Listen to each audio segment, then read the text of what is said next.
Hi, and welcome to another Ask Us Anything live with Intrepid English. I'm Kate R, and every week I go live talking about an English grammar, pronunciation, vocabulary point. So if you have any questions, please comment below, and I'd also love it if you like my grammar videos, pronunciation videos, and vocabulary videos, that you click that like button and you subscribe to our Intrepid English channel so that you can catch all my Friday lives and also all the other amazing videos that all my colleagues, other teachers are creating, especially for you to improve your English. So following on from last week's live, where I talked about the difference between above and over, I had a request to cover the opposites, under and below. So are they the same? Almost. Just like with above and over, there are some key differences. So under is a preposition, just like below. And when we use under as a preposition, when we use under or below as a preposition, is to talk about something that is lower than something else. So, for example, the cat is under the table.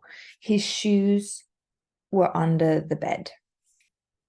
When we use under, we can also mean one thing is touching or covering another thing.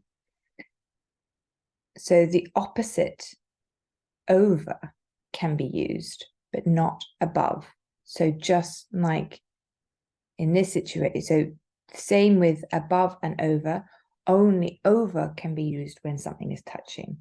And when we're between under or below, only under can be used when something is touching, not below. So for example, the wreck of the Titanic still remains under the sea, not below the sea. He had hidden money under the floorboards, not below the floorboards. She was cold, so she hid under the duvet. Or she was scared, she hid under the duvet. So we don't use under to refer to something, however, in a lower position than something else. So this is the other difference. So we use under when something is touching, but if something is in a lower position, and again, just like above and over, think of a ladder, think of a scale. If it's in a lower position, then we use below. So for example, Venus is just below the moon right now.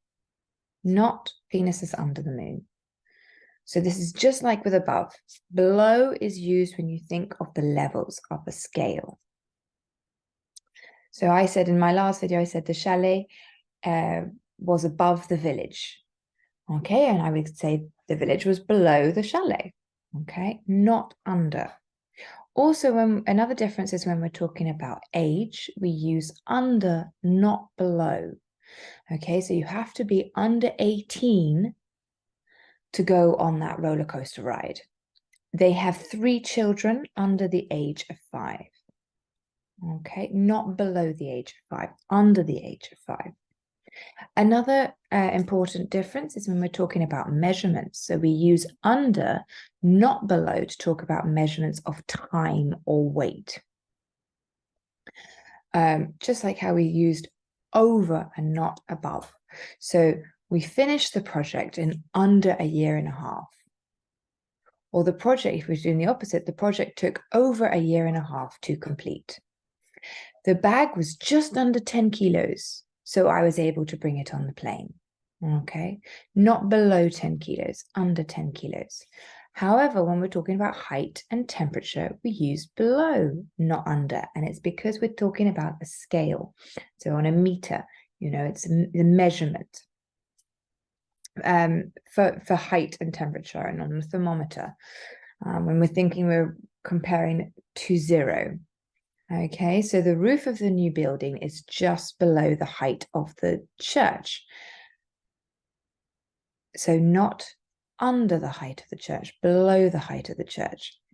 The liquid must be kept below 5 degrees.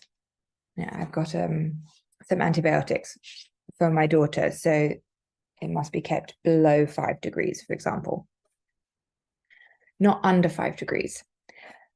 And a word that's very similar to under is underneath, but it's usually used only to refer to positions.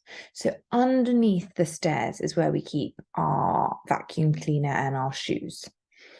The child, yeah, so it's more positions. So for example, you couldn't say the child weighed underneath 5 kilos. Yeah, it has to be under 5 kilos.